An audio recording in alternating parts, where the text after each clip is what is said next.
সংক্ষিপ্ত বক্তব্য রাখবেন বাংলাদেশ রাষ্ট্র সংস্থার ছাত্র আন্দোলনের কেন্দ্রীয় কমিটির সভাপতি লামিয়া ইসলামকে মূল্যবান বক্তব্য রাখার জন্য আহ্বান করছি। সংগ্রামী বন্ধুগণ, আপনারা জানেন আজকে কিসের জন্য আমরা সবাই একত্রিত হয়েছি। আজকে মহান মে দিবস। মে দিবস সম্পর্কে ইতিমধ্যে আমার পূর্বের বক্তারা সবাই অনেক ভালো বলেছেন। আপনারা জানেন এই মে দিবস হচ্ছে 8 ঘন্টা কর্মঘণ্টার জন্য হচ্ছে কি আন্দোলন করছিল, সেখানে পুলিশ নির্বিচারে গুলি করে এবং অনেক শ্রমিক শহীদ হয়। তাদের সে আত্মত্যাগের বিনিময়ে আমাদের মে দিবস। অর্থাৎ মে দিবস হচ্ছে এই শ্রমিকদের অধিকার আদায়ের দিন। মে দিবস হচ্ছে শ্রমিকের অধিকার নিয়ে কথা বলার দিন। মে দিবস হচ্ছে মালিক পক্ষের চোখের দিকে তাকিয়ে চোখে চোখ রেখে বলার দিন আমাদের অধিকার আমরা আদায় করে নিব, আমাদের অধিকার ছাড় দিব না। সেই দিন কতদিন আগে যখন নির্বাচন হচ্ছিল আপনারা দেখেছেন বিভিন্ন দলের নেতাদের অনেক সুন্দর সুন্দর কথা। আমি তখন বলেছিলাম এই সুন্দর সুন্দর কথা সংসদে যাওয়ার মনে থাকবে না। কেন? কারণ তারা আসলে আমাদের প্রতিনিধি না। সংসদে আসলে চাইতে হবে আমাদেরকে, আপনাদেরকে, বাংলাদেশ রাষ্ট্র সংস্থার শ্রমিক আন্দোলনকে, রাষ্ট্র সংস্থার আন্দোলনকে।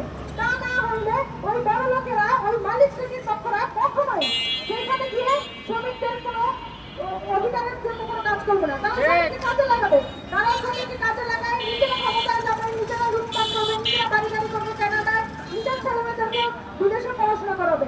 কিন্তু শ্রমিকদেরকে এমন বেতন দিবে, এমন সুযোগ সুবিধা দিবে যাতে শ্রমিকের তাদের সন্তানরা মান সম্পর্কে তুলে করতে না পারে।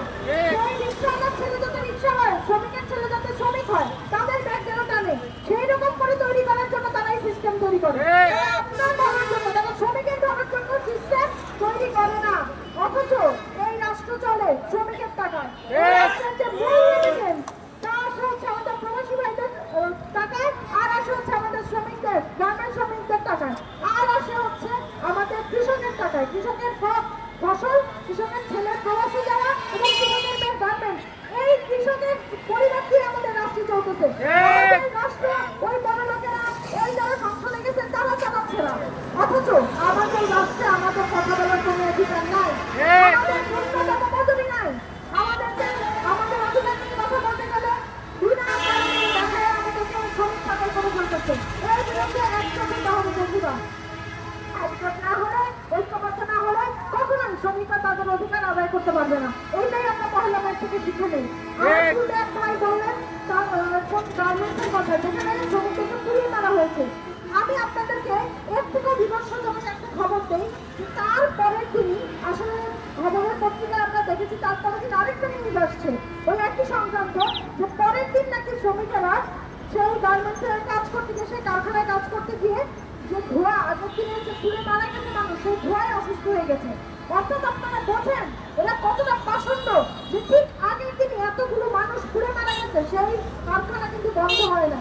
তাদের কাছে এতগুলো মানুষের জীবন কোনো জীবন না। তারা কারখানা খোলা রেখেছে এবং পরের দিন আবারও শ্রমিকদের কাজ করতে যেতে হয়েছে এবং যে অসুস্থ হয়ে গেছে। তাহলে চিন্তা করেন কি পরিমাণ দুর্বিষহ, কি পরিমাণ তারা মনে করেন আমাদের শ্রমিকদের। সেই রকম একটা সমাজে আমরা বসবাস করি। এর থেকে উত্তরণের একমাত্র পথ হচ্ছে আমাদেরকে একজোট হওয়া।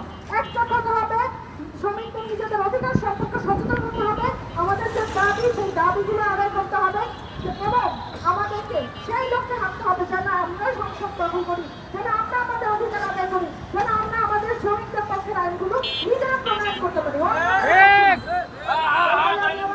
বক্তব্য শেষ করছি। ধন্যবাদ সবাইকে। আসসালামু আলাইকুম।